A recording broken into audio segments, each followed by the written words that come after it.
Hello नमस्कार। Social science के आज ये जो हमारी एमसीक्यू टाइप की क्वेश्चंस का सीरीज चल रहा है उसमें आज हमारा तीसरा नंबर का ये क्लास है सोशल साइंस का। बाकी सोशल साइंस के लिए हमने एक क्लास स्टार्ट की है, उसमें इंपॉर्टेंट टॉपिक्स को कवर कर रहे हैं। जो लॉन्ग आंसर में क्वेश्चन पूछे जाते हैं उन टॉपिक्स को हम कवर कर रहे हैं, पूरी सीरीज से पढ़ रहे हैं ताकि जो आंदोलन हुए हैं, जो अपने भारत में राष्ट्रवाद कैसे हुआ, आंदोलन को हम पूरे सीरीज से पढ़ें ताकि एक आंदोलन दूसरे आंदोलन से रिलेट करके हम उसको अच्छे से समझ सके। और बाकी जो एमसीक्यू टाइप के क्वेश्चन है वो यहाँ पर ये प्रैक्टिस के थ्रू करते हैं। तो जो हम लोग सीरीज से क्वेश्चन पढ़ रहे हैं, जो टॉपिक्स पढ़ रहे हैं, उसी में से एमसीक्यू टाइप के क्वेश्चंस पूछे जाते हैं। तो जैसे हमने बहुत से टॉपिक्स को कवर कर लिया है, आज तीसरी क्लास उसकी चलेगी। बाकी देखेंगे जो ये हमारा वन वर्ड जो एमसीक्यू टाइप का क्वेश्चन है वो किस टाइप से पूछा जाता है, जो प्रीवियस ईयर में पूछा गया है उन्हीं सब के बेस पर ये हमारी क्लासेस होती है। सभी क्वेश्चंस प्रीवियस ईयर में पूछे हैं और ऐसा एक्सपेक्टेशंस होता है कि आगे एग्जाम में क्वेश्चन रिपीट हो सकते हैं। तो स्टार्ट करेंगे। देखिए आज की क्लास यहाँ स्टार्ट करेंगे। क्वेश्चन नंबर फर्स्ट है। क्वेश्चन नंबर फर्स्ट में पूछा जा रहा है महात्मा गांधी भारत कब लौटे। महात्मा गांधी दक्षिण अफ्रीका से भारत कब आते हैं, इसके बारे में क्वेश्चन पूछा है। ऑप्शन नंबर ए में दिया है फरवरी 1915 में, ऑप्शन नंबर बी दिया है जनवरी 1915 में, ऑप्शन नंबर सी दिया है मार्च 1915 में, ऑप्शन नंबर डी दिया है अप्रैल 1915 में। तो हम जानते हैं गांधी जी दक्षिण अफ्रीका से भारत आते हैं 9 जनवरी 1915 को। तो ऑप्शन नंबर बी हमारा राइट आंसर होगा। डेट पूछा जाएगा तो हम बताएंगे 9 जनवरी 1915 को महात्मा गांधी दक्षिण अफ्रीका से भारत आते हैं। उसके बाद 1917 में उनका पहला सत्याग्रह आंदोलन होता है चंपारण में। 1918 में उनका जो अहमदाबाद मिल हड़ताल है वहां पर आंदोलन होता है और 1918 में खेड़ा यानी गुजरात में भी आंदोलन, जो उनका सत्याग्रह आंदोलन है, वो चलता है। तो यहाँ पर गांधी जी के बारे में पूछा गया। ऑप्शन नंबर बी हमारा राइट आंसर होगा। नेक्स्ट क्वेश्चन है, क्वेश्चन नंबर 2 पूछा जा रहा है असहयोग आंदोलन स्थगित करने का मुख्य कारण क्या था। असहयोग आंदोलन को स्टार्ट किया गया 1920 ईस्वी में, 1 अगस्त 1920 को इसको स्टार्ट किया गया था। असहयोग आंदोलन अगर पूछा जाए कब स्टार्ट किया गया तो 1 अगस्त 1920 को असहयोग आंदोलन स्टार्ट किया गया, गांधी जी ने स्टार्ट किया। और क्या उसका कारण रहा था कि आंदोलन को स्थगित करना पड़ा, तो यहाँ देखिए ऑप्शन में दिया है जलियांवाला बाग हत्याकांड। ये कब होता है 13 अप्रैल 1919 को।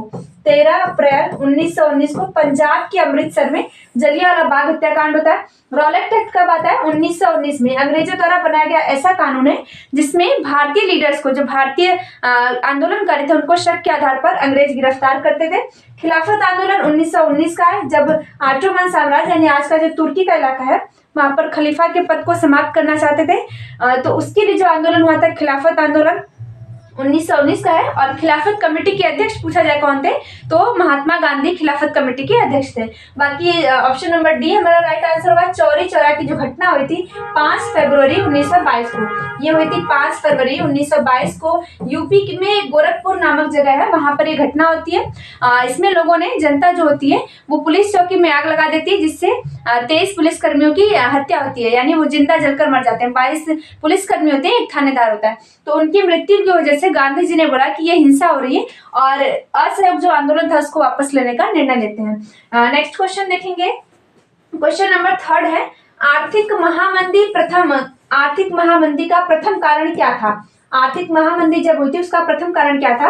ऑप्शन नंबर ए में दिया है कृषि क्षेत्र में अधिक उत्पादन हुआ था, बैंकों का निजीकरण हुआ था, अत्यधिक निवेश हुआ था, या उद्योगों की संख्या में वृद्धि हुई थी। तो हम जानते हैं आर्थिक महामंदी का कारण क्या था। ऑप्शन नंबर ए राइट आंसर होगा। कृषि क्षेत्र अधिक उत्पादन, कृषि क्षेत्र में अधिक उत्पादन हुआ था। नेक्स्ट क्वेश्चन देखेंगे। क्वेश्चन नंबर 4 है ब्रिटेन वुड्स नामक संस्थान निम्नलिखित में से कहाँ स्थित है। जो ब्रिटेन वुड्स संस्था है वो कहाँ स्थित है। अफ्रीका में ऑप्शन नंबर ए दिया है, ऑप्शन नंबर बी दिया है यूरोप में, ऑप्शन नंबर सी दिया है अमेरिका में, ऑप्शन नंबर डी दिया है एशिया में।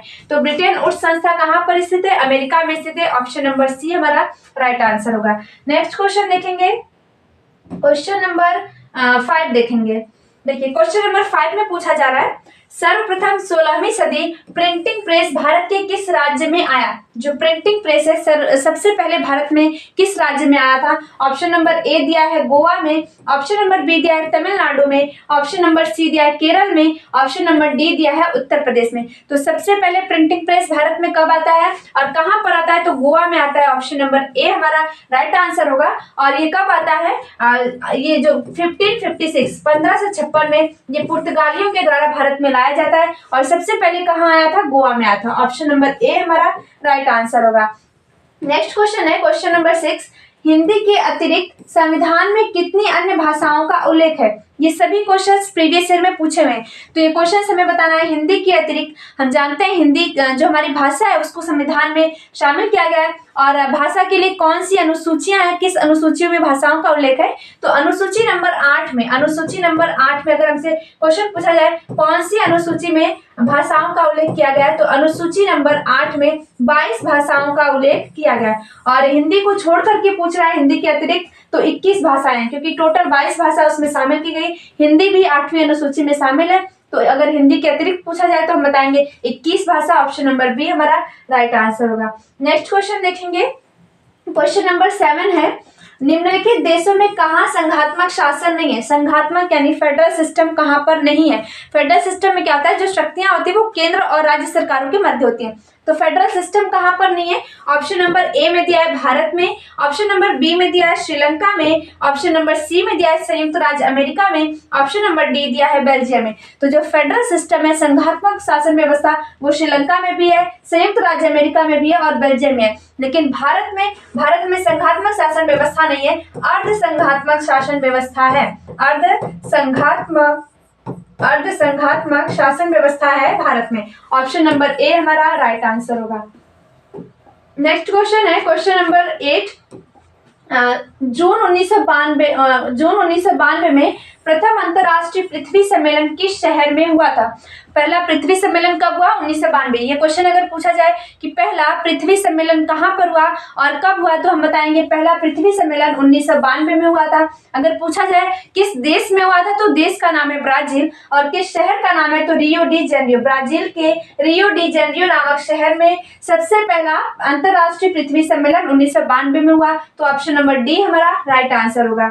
नेक्स्ट क्वेश्चन देखेंगे, क्वेश्चन नंबर 9 है, किस मृदा का निर्माण भारी वर्षा से अत्यधिक निछालन फलस्वरूप होता है। किस मृदा का निर्माण अत्यधिक भारी वर्षा के होने के कारण होता है। ऑप्शन नंबर ए में दिया है लाल और पीली मृदा, ऑप्शन नंबर बी में दिया है काली मृदा, ऑप्शन नंबर सी में दिया है लेटराइट मृदा, ऑप्शन नंबर डी में दिया है मरुस्थली मृदा। तो हम जानते हैं जो लेटराइट मृदा होती है इसका निर्माण होता है। ऑप्शन नंबर बी हमारा राइट आंसर होगा। काली मृदा में मुख्य रूप से कौन सी फसल उगाई जाती है, तो कपास। काली मृदा में मुख्य रूप से कपास अधिक मात्रा में उगाई जाती है। नेक्स्ट क्वेश्चन देखेंगे, क्वेश्चन नंबर 10 है, प्रोजेक्ट टाइगर की शुरुआत किस वर्ष में हुई थी। जो प्रोजेक्ट टाइगर है इसकी शुरुआत कब हुई थी। ऑप्शन नंबर ए में दिया 1970 में, ऑप्शन बी दिया 1971 में, ऑप्शन नंबर सी दिया 1972 में, ऑप्शन नंबर डी दिया है 1973 में। तो टाइगर प्रोजेक्ट की शुरुआत कब होती है, 1973 में, और कहाँ पर होती है, उत्तराखंड के जिम कॉर्बेट राष्ट्रीय उद्यान में इसकी शुरुआत होती है। तो ऑप्शन नंबर डी हमारा राइट आंसर होगा। उत्तराखंड के जिम कॉर्बेट राष्ट्रीय उद्यान में शुरुआत होती है 1973 में। नेक्स्ट क्वेश्चन है क्वेश्चन नंबर 11, भारत में 1000 रुपए के करेंसी नोटों को किस वर्ष अमान्य घोषित किया गया। भारत में जो 1000 रुपए की करेंसी नोट थी उसको किस वर्ष में अमान्य घोषित किया गया। ऑप्शन नंबर ए दिया है 2015 में, ऑप्शन बी दिया है 2016 में, ऑप्शन नंबर सी दिया है 2017 में, ऑप्शन नंबर डी दिया है 2018 में। तो 1000 की करेंसी नोटों को अमान्य घोषित कब किया गया। Option number B right answer होगा 2016 में। ऑप्शन बी हमारा राइट आंसर होगा। नेक्स्ट क्वेश्चन देखेंगे, क्वेश्चन नंबर 12 है, मानव विकास रिपोर्ट संस्था के द्वारा, यहाँ पर होगा द्वारा, मानव विकास रिपोर्ट संस्था के द्वारा प्रकाशित की जाती है। मानव जो विकास रिपोर्ट है वो किस संस्था के द्वारा प्रकाशित की जाती है। ऑप्शन नंबर ए दिया है मानव विकास संस्था किसके द्वारा प्रकाशित की जाती है, किस रिपोर्ट के द्वारा, यूएनओ के द्वारा। ऑप्शन नंबर बी दिया है यूनेस्को के द्वारा, ऑप्शन नंबर सी दिया है यूएनडीपी के द्वारा, ऑप्शन नंबर डी दिया है ईयू के द्वारा। तो हम जानते हैं जो मानव विकास रिपोर्ट है वो किसके द्वारा रिपोर्ट कौन सी संस्था के द्वारा प्रस्तुत की जाती है। तो option number C right answer होगा यूएनडीपी। इसका मतलब क्या होता है, United Nation development programme. United Nations, देखिए इसका फुल फॉर्म होगा यूएनडीपी का United Nations development programme. Development programme, ये होता है यूएनडीपी का full form, United Nations development programme. Option number C हमारा राइट आंसर होगा। मानव विकास रिपोर्ट इसके द्वारा प्रस्तुत किया जाता है। क्वेश्चन नंबर 13 है 1932 में पूना पैक्ट किन दो नेताओं के बीच में होता है? पूना पैक्ट किन दो नेताओं के बीच में होता है? और 1931 में क्या होता है? गांधी इरविन समझौता 1931 में होता है। गांधी जी और जो वायसराय था भारत का इरविन के बीच में 1931 में क्या होता है? गांधी इरविन समझौता। और 1932 में क्या होता है? पूना पैक्ट होता है। किन दो नेताओं के बीच में होता है? ऑप्शन नंबर ए दिया है महात्मा गांधी और सरदार वल्लभ भाई पटेल के बीच में। ऑप्शन नंबर बी दिया है महात्मा गांधी और जवाहरलाल नेहरू के बीच में। ऑप्शन नंबर सी दिया है जवाहरलाल नेहरू और सुभाष चंद्र बोस के बीच में। ऑप्शन नंबर डी होता है महात्मा गांधी और डॉक्टर भीमराव अंबेडकर के बीच में। तो पूना पैक्ट किसके बीच में होता है? महात्मा गांधी और डॉक्टर भीमराव अंबेडकर के बीच में 1932 में होता है। ऑप्शन नंबर डी हमारा राइट आंसर होगा। नेक्स्ट क्वेश्चन देखेंगे। क्वेश्चन नंबर 14 है संघात्मक शासन प्रणाली में शक्तियों का विभाजन निम्नलिखित में से किनके मध्य होता है? अभी हमने फेडरल सिस्टम के बारे में बात किया, श्रीलंका में है, बेल्जियम में है, लेकिन भारत में फेडरल सिस्टम नहीं है। संघात्मक शासन व्यवस्था क्या होती है? इसमें शक्तियों का बंटवारा केंद्र और राज्य सरकारों के मध्य करते हैं। तो यहाँ पर पूछा है शक्तियों का विभाजन किनके बीच में होता है? केंद्र और राज्य के बीच में होता है। ऑप्शन नंबर ए हमारा राइट आंसर होगा। भारत में क्या है? अर्ध संघात्मक है, क्वासी फेडरल है। नेक्स्ट क्वेश्चन देखेंगे। क्वेश्चन नंबर 15 है महिला आरक्षण अधिनियम 2023। ये भी पूछा जा सकता है महिला आरक्षण अधिनियम कब आया था? तो 2023 में आया। इसके द्वारा लोकसभा और राज्य विधानसभाओं में महिलाओं के लिए कितने प्रतिशत सीटों का आरक्षण दिया जाएगा? ऑप्शन नंबर ए में दिया है 50%, ऑप्शन बी में दिया है 30%, ऑप्शन सी में दिया है 23%, ऑप्शन नंबर डी में दिया है 33%। तो आप जानते हैं जो महिला संरक्षण अधिनियम है, महिला आरक्षण अधिनियम 2023, इसके द्वारा लोकसभा में और राज्य विधानसभाओं में महिलाओं के लिए 33% सीटें आरक्षित की गई हैं। ऑप्शन नंबर डी हमारा राइट आंसर होगा 33%। नेक्स्ट क्वेश्चन देखेंगे। क्वेश्चन नंबर 16 है 1920 में कांग्रेस किस अधिवेशन में असहयोग कार्यक्रम को स्वीकृति मिली? कांग्रेस के किस अधिवेशन में? 1920 में जो अधिवेशन हुआ था कांग्रेस का, वो कहां पर हुआ था जिसमें असहयोग आंदोलन को स्वीकृति मिली थी? ऑप्शन नंबर ए दिया है कराची अधिवेशन, ऑप्शन नंबर बी दिया है मद्रास अधिवेशन, ऑप्शन नंबर सी दिया है दिल्ली अधिवेशन और ऑप्शन नंबर डी दिया है नागपुर अधिवेशन। तो असहयोग आंदोलन जो असहयोग कार्यक्रम है इसको स्वीकृति कहाँ मिली थी? नागपुर अधिवेशन में। कब होता है नागपुर अधिवेशन? 1920 में होता है। कहां पर होता है? नागपुर। नागपुर कहां पड़ता है? महाराष्ट्र में। नेक्स्ट क्वेश्चन देखेंगे। क्वेश्चन नंबर 17 है। क्वेश्चन 17 में पूछ रहे हैं टिहरी बांध किस नदी पर बना है? टिहरी बांध किस नदी पर बना हुआ है? क्वेश्चन में पूछा जा रहा है। ऑप्शन नंबर ए दिया है नर्मदा नदी पर, तो नर्मदा नदी। ऑप्शन नंबर बी दिया है भागीरथी पर, ऑप्शन नंबर सी दिया है कोसी नदी पर, ऑप्शन नंबर डी दिया है कृष्णा नदी पर। तो नर्मदा नदी पर कौन सा बांध है? भागीरथी पर कौन सा बांध है? टिहरी बांध जो है वो किस नदी पर है? भागीरथी नदी पर है। Option number B right answer होगा। भागीरथी नदी पर कौन सा बांध है? टिहरी बांध है। कोसी नदी को बिहार का शोक कहा जाता है। अगर क्वेश्चन पूछा जाए बिहार का शोक किसे कहते हैं, तो कोसी नदी को कहते हैं बिहार का शोक। ठीक है, कोसी नदी को कहा जाता है बिहार का शोक। कृष्णा नदी पर कौन सा बांध है? तो नागार्जुन सागर बांध कृष्णा नदी पर है। नागार्जुन सागर बांध किस नदी पर है? कृष्णा नदी पर है। सागर बांध ये किस नदी पर है? कृष्णा नदी पर है। और यहाँ टिहरी बांध पूछा है। यहाँ पर देखिए सरदार सरोवर बांध नर्मदा नदी पर कौन सा बांध है? सरदार सरोवर बांध। ये कहाँ पर है? गुजरात में। सरदार सरोवर बांध किस नदी पर है? तो सरदार सरोवर बांध नर्मदा नदी पर है। ये कहाँ पड़ता है? गुजरात में। ऑप्शन नंबर बी हमारा राइट आंसर है। नेक्स्ट क्वेश्चन देखेंगे। क्वेश्चन नंबर 18 है निम्नलिखित में से कौन सी फसल मोटे अनाज के अंतर्गत आती है? मोटे अनाज में कौन कौन सी फसलें आती हैं? ऑप्शन नंबर ए में दिया है जौ, ऑप्शन बी में दिया है गेहूं, ऑप्शन नंबर सी में दिया है बाजरा, ऑप्शन नंबर डी में दिया है चावल। तो मोटे अनाज में कौन सी फसल आती है? बाजरा आती है। ऑप्शन नंबर सी हमारा राइट आंसर होगा। नेक्स्ट क्वेश्चन देखेंगे।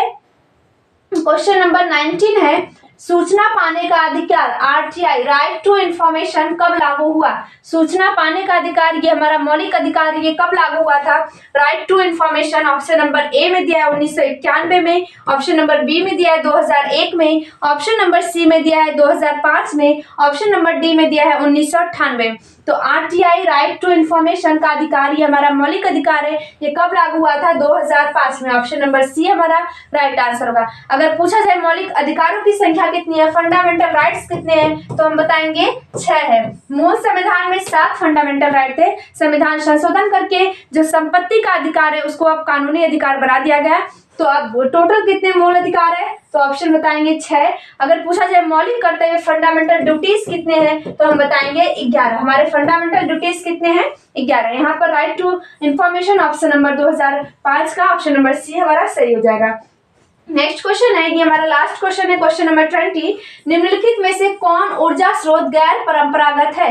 गैर परंपरागत ऊर्जा स्रोत के बारे में बताना है। ऑप्शन नंबर ए दिया है कोयला, ऑप्शन बी दिया है पेट्रोलियम, ऑप्शन नंबर सी दिया है पवन ऊर्जा, ऑप्शन नंबर डी दिया है प्राकृतिक गैस। तो हमारा राइट आंसर क्या होगा? गैर परंपरागत ऊर्जा स्रोत के बारे में बताना है। कोयला नहीं हो सकता, पेट्रोलियम नहीं हो सकता, पवन ऊर्जा। ऑप्शन नंबर सी हमारा राइट आंसर है। गैर परंपरागत ऊर्जा स्रोत कौन सा है? यहाँ पर बताएंगे पवन ऊर्जा। ऑप्शन नंबर सी हमारा राइट आंसर होगा।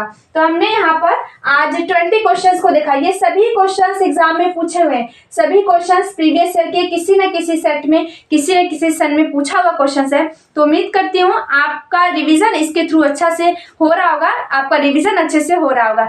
तो आई थिंक आपको क्लास अच्छी लग रही होगी, आपका रिवीजन अच्छे तरीके से हो रहा होगा। बाकी जो थ्योरी की क्लास है वो हम कंटिन्यू करेंगे, ताकि जो इंपॉर्टेंट थ्योरी है, जो लॉन्ग क्वेश्चन पूछा जाता है, उस थ्योरी के थ्रू हमारा कंप्लीट हो जाए, क्योंकि उसी में से ही क्वेश्चंस पूछे जाते हैं। तो उम्मीद करते हैं क्लासेस आपको समझ में आ रही होंगी। आज के लिए इतना ही। Thank you.